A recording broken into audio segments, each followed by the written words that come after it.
Bem-vindos a mais um vídeo do canal MOPC Linguística. Antes de começar o vídeo, não se esqueça de explorar a nossa galeria de vídeos aqui do canal. O canal já está com mais de 200 vídeos já descrevendo línguas do mundo inteiro, línguas indígenas do Brasil, línguas africanas, línguas europeias, línguas antigas como egípcio, aramaico, línguas orientais, né, tópicos de ciência linguística, bem como não se esqueça de considerar apoiar o canal através do Apoia-se, através do PayPal ou através de algum outro método listado abaixo do vídeo. Nesse vídeo a gente vai tratar de uma questão muito interessante, a questão do gênero gramatical. Uma questão que anda até em voga hoje nas discussões de internet, com essa questão de gênero neutro, né? Será possível criar uma língua com gênero neutro? O que é o gênero gramatical? Nesse vídeo eu vou explicar como funciona o sistema de gênero gramatical nas línguas do mundo e vou analisar um pouco essa tentativa moderna de alguns movimentos aí de gênero de reformar a língua portuguesa brasileira a ponto de eliminar o gênero gramatical como a gente conhece hoje. Bom, o que é essa questão de gênero gramatical? Como surgiu isso? Onde ele ocorre? Em quais línguas ocorre gênero? Em quais línguas não ocorre gênero gramatical, né? Nesse mapa a gente vê uma aproximação da distribuição das línguas que têm gênero no mundo, que estão em colorido aí, mostrando a África, a Ásia, a Europa e a Austrália, né? Excluindo um pouco a América. A gente tem em cinza, são as línguas que simplesmente não têm gênero gramatical. Você vê que o gênero gramatical está bastante ausente, totalmente ausente do Oriente, de línguas como japonês, coreano, chinês, vietnamita, tailandês, cambojano, as línguas malaio-polinésias, né, como as línguas malaio, indonésio, as línguas das Filipinas. Essa mancha vermelha aí pela Sibéria representa a língua russa que se espalhou pela Sibéria recentemente. As línguas nativas da Sibéria também não tem, bem como o mongol, não tem gênero gramatical, assim como as línguas túrquicas da Ásia Central e a língua turca da Anatólia moderna, do Oriente Médio. Das línguas que têm gênero, a gente vê aí em vermelho, são as línguas que têm gênero masculino, feminino e neutro. Tipicamente é o sistema indo-europeu, das línguas indo-europeias original, que em algumas línguas foi simplificado para um sistema apenas de dois gêneros, geralmente apenas de masculino versus feminino, muito embora algumas línguas também tenham uma posição meramente de um gênero comum versus um gênero neutro, sendo o comum a fusão do masculino com o feminino. E em laranjas a gente vê as línguas que têm apenas masculino e feminino, que são as línguas latinas, e também as línguas semíticas, bem como algumas línguas do norte da Índia que são indo-europeias. Observe também que o persa, no Irã, aí, uma língua indo-europeia, perdeu o gênero gramatical.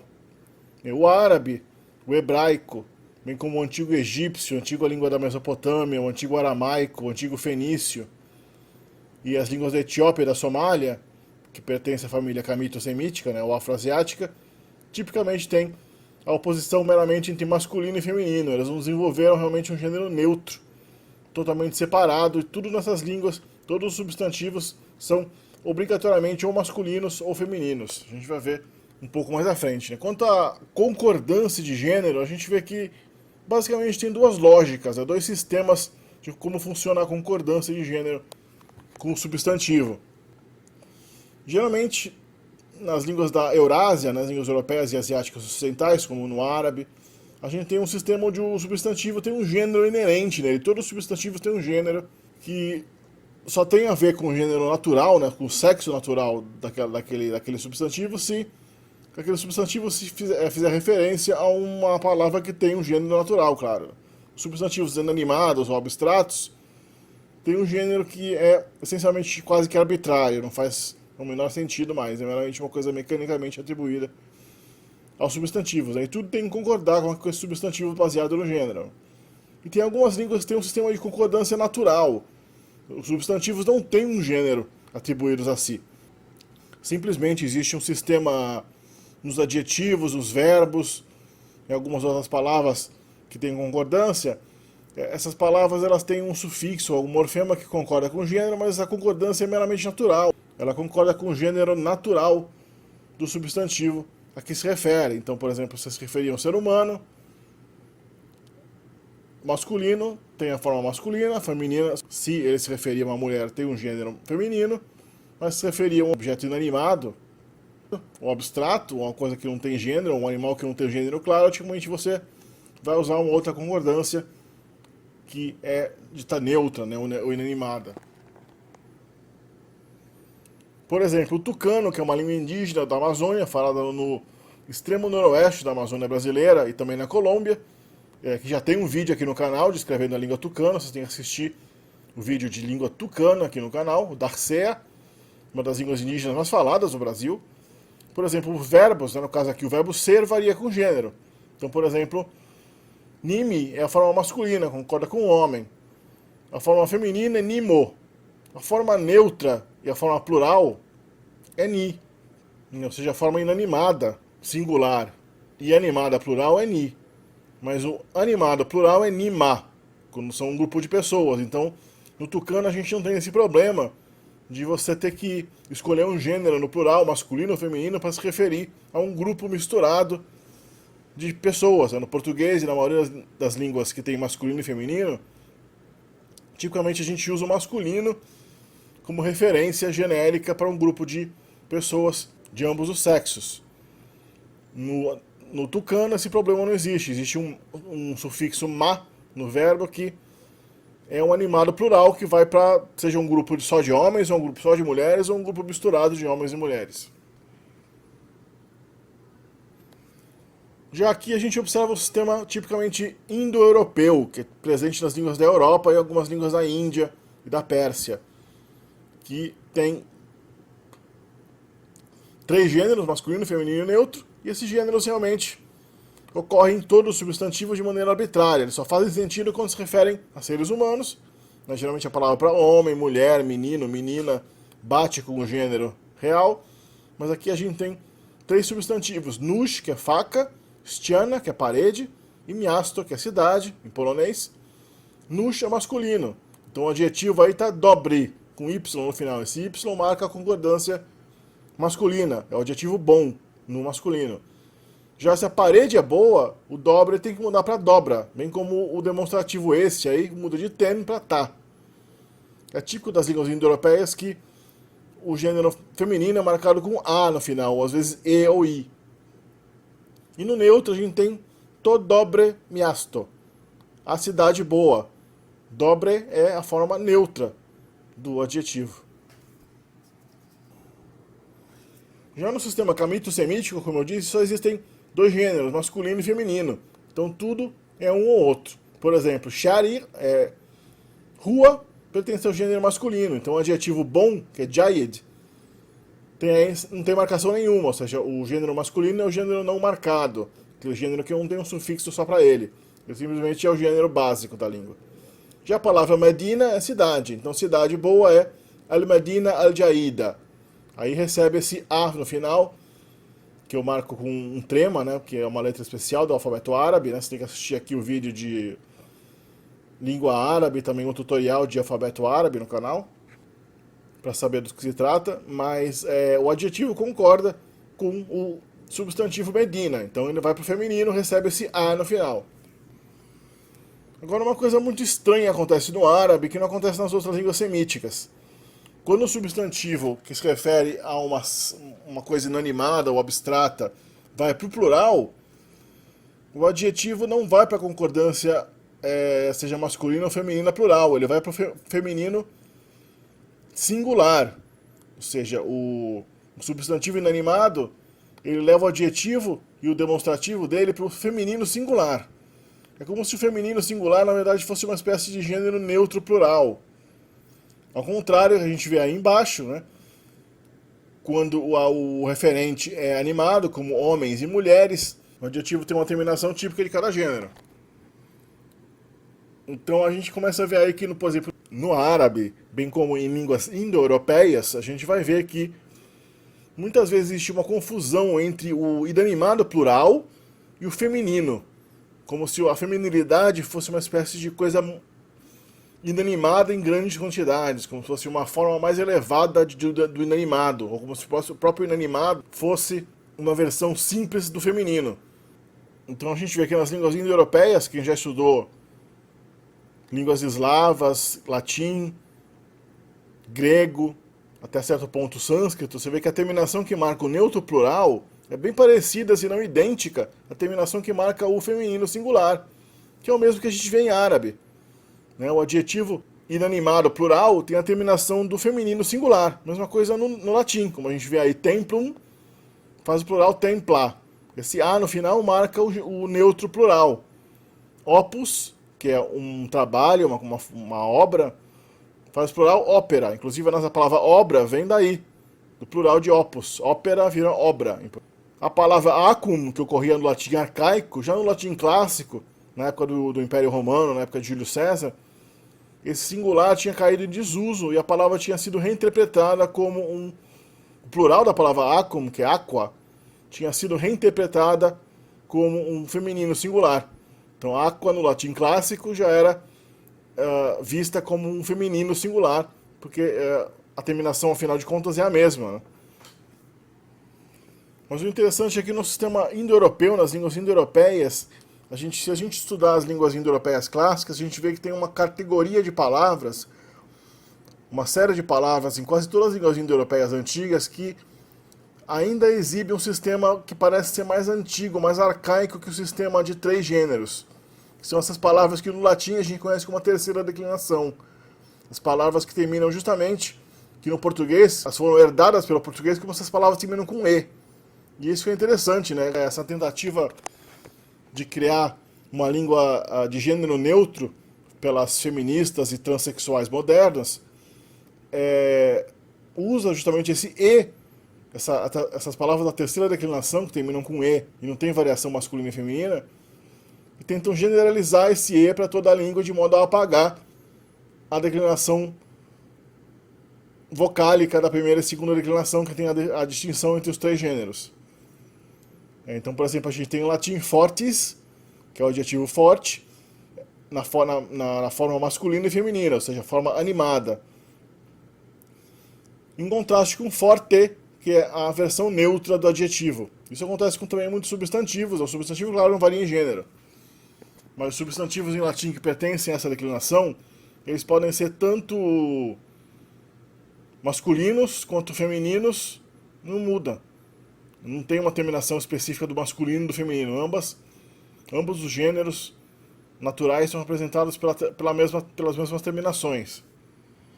Isso, segundo o estudo da história do desenvolvimento das línguas indo-europeias, representa uma camada de palavras mais arcaicas do indo-europeu, que originalmente o proto-indo-europeu devia ter apenas uma distinção entre animado e inanimado. Mais tardiamente, surgiu uma distinção dentro do animado, teria surgido uma distinção entre masculino e feminino. Talvez algumas das palavras femininas, na verdade, eram palavras neutras, ou seja, inanimadas, que estavam no plural e foram reinterpretadas como esse novo feminino. E daí que vem essa terminação A, que a gente coloca nas palavras femininas, que no português até hoje é o marcador de feminilidade. Originalmente, 6.000 anos atrás, esse A feminino era, na verdade, um marcador de inanimado plural. Era como se a feminilidade passasse a ser vista como uma espécie de coisa inanimada em grande quantidade, ou seja, como se fosse um recurso inanimado. A feminilidade, a mulher, seria um recurso natural extremamente rico, e por causa disso, por ser muito, muito valioso, o maior recurso natural que se pode ter, a mulher cada vez mais vista como um ser passivo, né, que não é tão ativo na sociedade, quase vista como uma coisa entre o inanimado e o animado, ela passa a ser vista como nada mais do que a feminilidade seria a forma mais sofisticada e mais abundante de inanimado. Então é o plural inanimado, plural marca assim uma abundância, né, uma riqueza muito grande, passa a ser associado ao feminino. E é por isso que a gente tem o A marcando o feminino, e daí que surge o gênero feminino em contraste com o masculino. A gente também tem um curioso sistema tchetcheno, representando as línguas do Cáucaso. O tchetcheno é uma língua falada no extremo sul ali da Rússia, encostado na Geórgia. Tem um vídeo aqui de tchetcheno já no canal, uma língua muito interessante. O que chama a atenção nessa língua, entre outras coisas, é que essa língua tem 6 gêneros gramaticais. Tem um gênero masculino, um gênero feminino e 4 gêneros para as coisas inanimadas. Cada um desses gêneros tem no singular um prefixo e no plural outro prefixo. Então são no total, em tese, 12 prefixos, embora alguns prefixos se repitam bastante. Então na verdade só ocorre na prática 4 morfemas diferentes. Mas também o que é interessante aqui na parte do animado, ou seja, os seres animados, não precisam necessariamente ter uma forma diferente para o feminino e para o masculino, mas mudam de gênero mesmo assim. Sendo mais ou menos similar aos nossos substantivos unissex, como por exemplo jornalista. A palavra jornalista, as palavras terminadas com ista, né? Jornalista, artista, são palavras que são comum de dois, né? Elas podem ser usadas tanto no feminino quanto no masculino. As palavras em tchetcheno, salvo uma palavra ou outra que seja mais comum, como homem e mulher, que daí tem termos diferentes. Palavras como professor, que é, por exemplo, hierarco. A palavra hierarco é professor. Se você está falando professor masculino, a concordância que ela vai exigir vai ser do gênero masculino, que começa com o prefixo V. Então, o professor está, seria hierarco vu, com V. Se você está falando de uma professora, a palavra hierarco permanece a mesma, mas a concordância dela muda para o prefixo I, que marca o gênero feminino. Então, hierarco yu, a professora é. E nas outras línguas do Cáucaso existem uma série de outros sistemas de gênero bastante inusitados. Nas línguas Bantu, as línguas Bantu que já estão descritas aqui no canal, a gente tem vídeo de Kimbundo, que é único na internet, o vídeo de Umbundo, que também é único aqui na internet, nesse canal, só esse canal descreve essas duas línguas angolanas da família Bantu, e também temos vídeos de Swahili, que é a língua Bantu mais importante, aliás, a língua africana mais importante, na Tanzânia, do Quênia, e vídeo de Zulu, também, que é a língua mais importante das línguas africanas da África do Sul.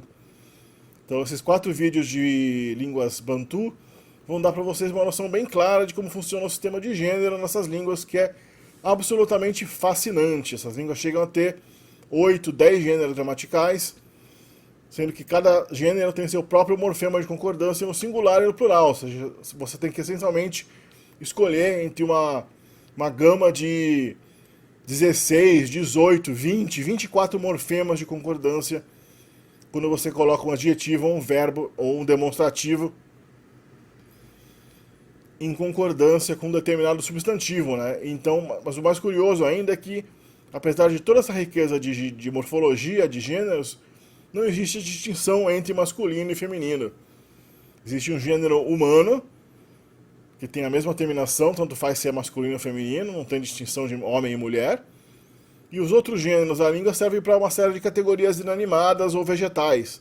Tem um gênero que é associado a vegetais, plantas, um gênero que é associado a coisas pequenas e objetos pequenos ou inanimados ou utensílios, e tem outras que é para outra categoria que é de substantivos abstratos, mas geralmente a pertinência de um adjetivo em cada categoria não faz sentido. No sul da Índia a gente encontra o sistema dravídico. As línguas dravídicas, né, como o Tâmil, o Malayalam, o Telugu, o Canarês, são línguas interessantes do sul da Índia, que já foram descritas aqui no canal também no vídeo de Línguas da Índia, na parte 2. Elas têm um sistema que é mais parecido com o sistema do tucano, aquela língua indígena que a gente viu no começo agora do vídeo. Ela tem um sistema que concorda com o gênero natural dos substantivos. Os verbos têm uma forma masculina, feminina e inanimada, ou neutra. E como a gente vê aqui nessa tabela de verbo em Tâmil, o verbo estudar, né, a gente vê que tem na terceira pessoa do singular, masculino, feminino e neutro.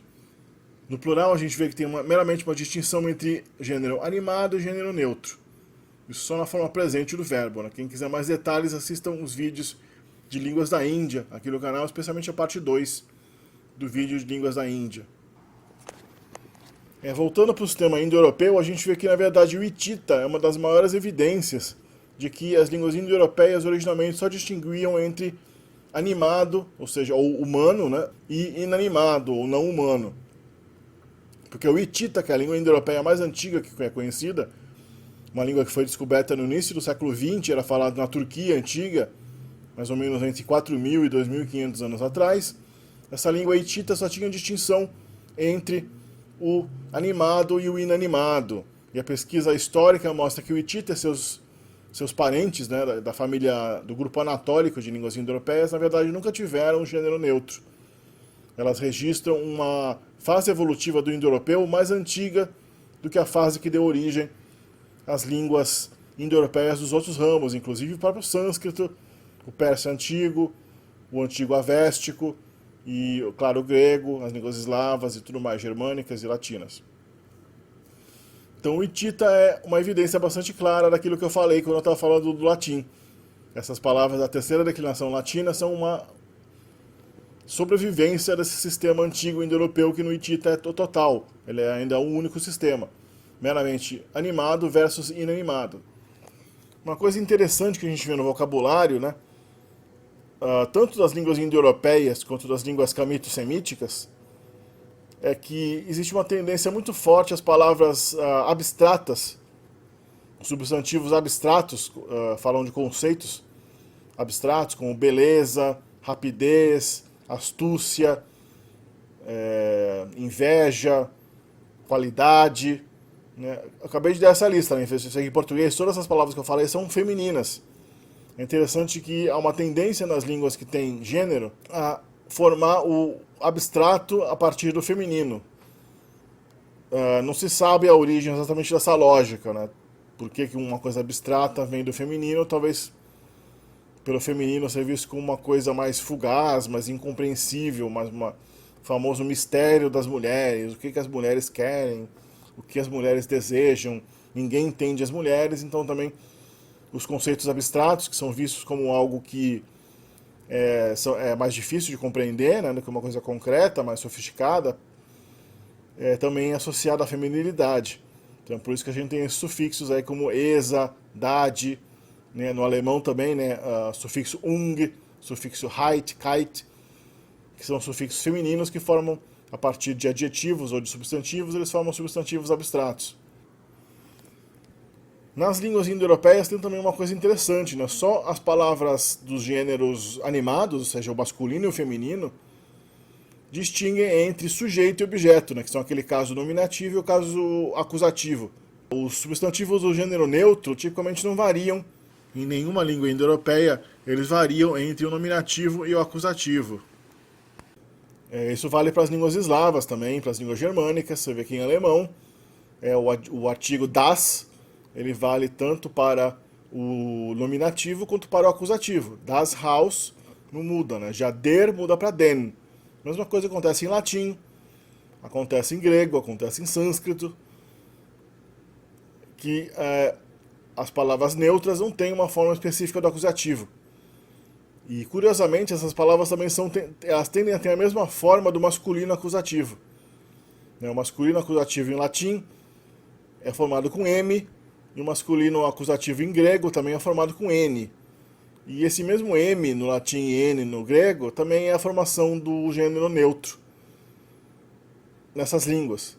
Então, um substantivo neutro tipicamente termina em on em grego e em latim, que já é a terminação acusativa em si. É como se os objetos inanimados não fossem jamais o sujeito dos verbos, porque um verbo, um sujeito inanimado não tem volição, não tem alma, não tem vontade, então você não pode iniciar uma ação se você for um objeto inanimado. Então isso mostra que originalmente, né, deve ter havido uma associação bem forte entre a semântica inanimada das coisas e o gênero gramatical neutro, ou inanimado, das línguas indo-europeias. Com o tempo isso se desfez um pouco, se confundiu muito. Então boa parte dos substantivos que se referem a seres inanimados, a objetos inanimados, são do gênero masculino ou do gênero feminino. Daí essa lógica não se perde totalmente porque esses gêneros masculinos e femininos têm uma distinção entre sujeito e objeto.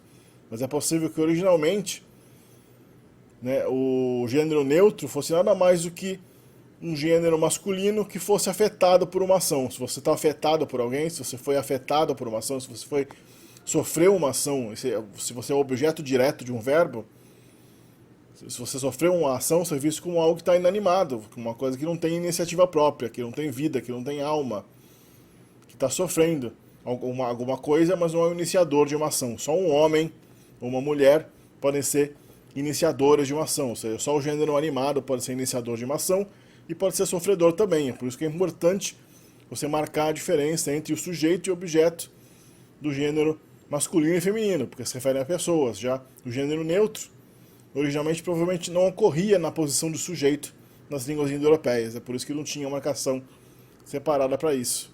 É o que a gente pode especular a partir dessa lógica. E falando de categorias de gênero um pouco diferentes, a gente tem também essa famosa língua do norte da Austrália, chamada Dirbal. O Dirbal, ela é uma língua que tem uma série de gêneros. Um gênero masculino, tem algumas categorias, alguns gêneros para seres inanimados, e tem um gênero para mulheres, fogo e coisas perigosas. Ou seja, eles não estão aí muito politicamente corretos, aí alinhados com o movimento feminista moderno, né, ao colocar a mulher, o fogo e outras coisas perigosas na mesma categoria gramatical. Em Dirbal, né, meio que exoticizando o gênero feminino com algo que foge do controle da racionalidade, algo irracional e fora do controle, quase que uma força da natureza. Uma coisa interessante é justamente o conceito de marcação também.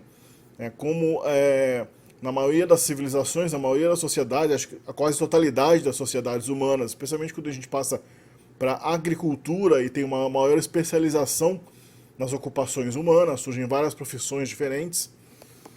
A mulher tende a ser meramente uma dona de casa, que cuida do lar, então a mulher já tem aquela profissão dela que é meramente mulher. A mulher não precisa ser nada além de mulher. Ela não vai aprender nada a não ser uma mãe, uma dona de casa. E as profissões estão praticamente confinadas aos homens.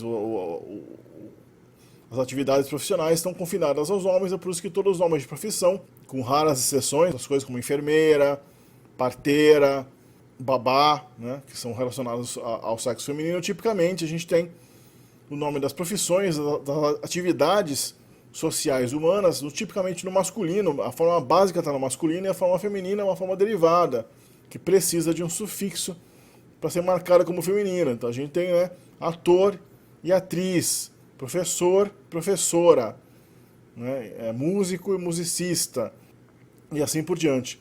Tem uma pequena quantidade de palavras, tipicamente relacionadas à família, né, e algumas outras atividades que, como eu já disse, são femininas na sua forma básica, e a forma masculina acaba sendo derivada em algumas línguas. Então, por exemplo, a gente vê aqui vdova, né, que nas línguas eslavas é viúva. O viúvo, ou seja, a viúva masculina, né, é vdoviec. Você coloca o sufixo et no final, que marca, nesse caso, o masculino. Em alemão, de Witwe, a viúva faz o der Witwer, o viúvo. Em inglês também, né, the widow faz o masculino, the widower. Então você vê que quem acaba ganhando no final, né? Você vê que, tipicamente, a esmagadora maioria das viúvas, né, dos viúvos e viúvas, das pessoas enviuvadas, aí são mulheres, porque o homem morre muito mais cedo que a mulher. Na maioria das sociedades, na maioria das comunidades humanas, a expectativa de vida feminina tende a ser vastamente superior à do homem. E outras profissões, como enfermeira, né, a gente tem também a forma básica no feminino. Aí Krankenschwester, em alemão, inclusive incorpora a palavra Schwester, que é irmã, uma irmã dos doentes.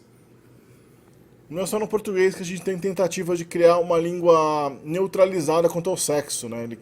Pegar uma língua moderna, onde existe uma distinção de masculino e feminino no léxico, e neutralizar essa diferença. Por exemplo, no alemão, onde o movimento feminista já é muito forte há muitos anos, bem antes do Brasil, existe uma tendência quase que incorporada já à língua mais usada, de usar o feminino plural como referência genérica a um grupo que contém os dois sexos.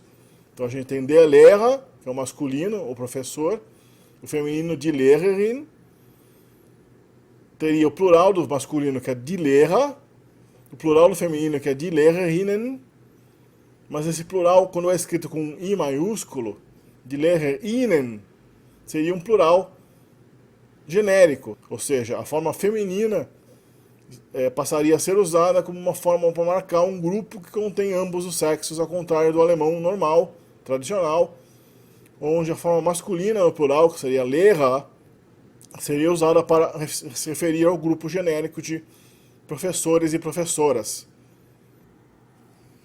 No Brasil, a tentativa de criar uma linguagem neutra, eu não conheço muito bem a fundo essas tentativas, né, porque elas são muito novas, muito recentes, não tem divulgação nenhuma, e nesse vídeo eu não vou julgar se é apropriado ou inapropriado, porque aqui é um vídeo de ciência, eu estou meramente julgando, meramente analisando a realidade. Né?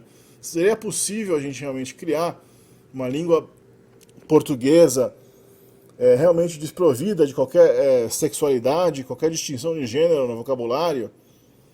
Você vê que o interessante aqui por exemplo, esse método que é descrito nesse vídeo aí que a gente estão vendo aí na tela, né, acho que não sei se é uma mulher ou um homem, né, dessa pessoa aí que fala sobre a linguagem neutra, um vídeo que circulou bastante na internet agora em 2020, há uns tempo atrás, sobre uma tentativa, ela explica mais ou menos como seria a linguagem neutra, que nessa versão que ela explica, essencialmente é substituindo, entre outras coisas, né, tem algumas outras diferenças, mas a principal diferença entre o português normal e o português assexuado seria a troca do o e do a, que são associados na nossa gramática ao masculino e ao feminino, pelo e. Né? Então você vê que é interessante, aqui no vídeo você aprendeu que esse e, ele é assexuado, né? Ele é um e bissexual, porque ele deriva justamente dessa camada mais arcaica de termos indo-europeus, que vem daquela época bem arcaica do idioma, bem quase hitita, quase anatólica, que onde as línguas indo-europeias ainda tinham apenas uma distinção entre animado e inanimado. Nas línguas latinas, esses substantivos sobreviveram até hoje e formam essas palavras como forte, pobre, ponte, mente, dente, pente, mas que preservam essa característica indo-europeia mais arcaica de ter apenas a distinção entre animado e inanimado.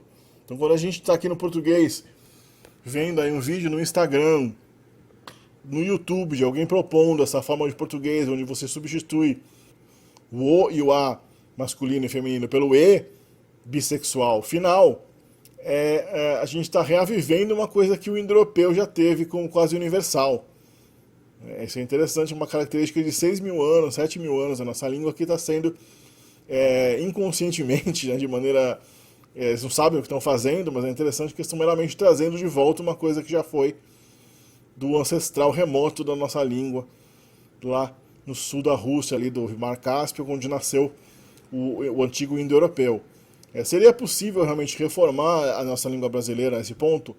Eu não conheço nenhum exemplo de reforma gramatical de um idioma. A gente tem reformas ortográficas, até idiomas que mudaram de escrita. A gente tem famosamente o turco, que era escrito com o alfabeto derivado do alfabeto perso-arábico, até o início do século XX, depois da Primeira Guerra Mundial, com a extinção do Império Otomano, a língua turca, que também está descrita aqui no canal, dentro do vídeo de línguas túrquicas. Essa língua turca, ela é uma língua que é interessante também porque não tem gênero gramatical nem nos pronomes, tá? É uma coisa muito comum das línguas mais da Ásia Central, do Oriente. O turco originalmente era uma língua oriental, né? Uma língua siberiana. Essas línguas orientais, como o chinês, mongol, turco, né? O vietnamita, muitas vezes não tem distinção de gênero nem mesmo nos pronomes de terceira pessoa. A língua turca ela mudou de alfabeto, mas ela não mudou de gramática. O que aconteceu foi no máximo que eles começaram a importar e valorizar. Importar não, né? Eles começaram a, na verdade, expulsar certas palavras que tinham sido importadas do árabe, do persa, em quantidade julgada excessiva, e passaram a returquizar a língua, né? Mas, assim, uma reforma gramatical, eu nunca ouvi falar, eu nunca vi essa tentativa, né, de mudar realmente tão drasticamente a estrutura de uma língua. Então eu acho que, na verdade, é muito drástico isso para ser feito no curso de uma geração apenas no português. Se é que isso vai um dia dar certo, da gente falar, né, ex-amigas em vez de os amigos ou as amigas, isso vai ser algo que vai se tornar normal, no mínimo daqui a uns 150, 300 anos, né? A menos que alguma tecnologia nova ou um nível educacional muito alto da humanidade mude as coisas, mas antigamente esse tipo de mudança, se é que isso vai ocorrer no português, ele demoraria séculos para acontecer, porque as pessoas não vão se reacostumar a falar is-amigues, is-professírias, do dia para noite. Isso é uma coisa assim que soa realmente ridículo, né? Independentemente de eu achar que a língua deveria ou não ter uma assexualidade gramatical, realmente essa reforma é muito profunda na estrutura da língua e realmente não pega. Não, acho que ninguém fala atualmente assim, nem mesmo a pessoa bissexual ou transexual mais ideologicamente ativa realmente se exprime de uma maneira natural com esse português assexuado, com a vogal E do proto-indo-europeu arcaico aí reavivada. Então eu acho que, independentemente, não quero julgar se isso deve ser feito ou não, se o esforço é válido ou não, mas eu acho que não vai dar certo, a não ser numa escala de tempo muito longa, se esse movimento realmente persistir e se realmente as distinções de gêneros na prática assumirem, porque a língua tende a refletir a realidade. Se a gente vive numa sociedade onde a distinção de gênero tende a desaparecer, o que pode ou não acontecer no futuro próximo, talvez fique mais natural uma abolição do gênero, mas eu acho difícil que uma coisa tão profunda na estrutura gramatical do português possa vir ser abolida em menos do que, pelo menos, aí umas 5 ou 6 gerações.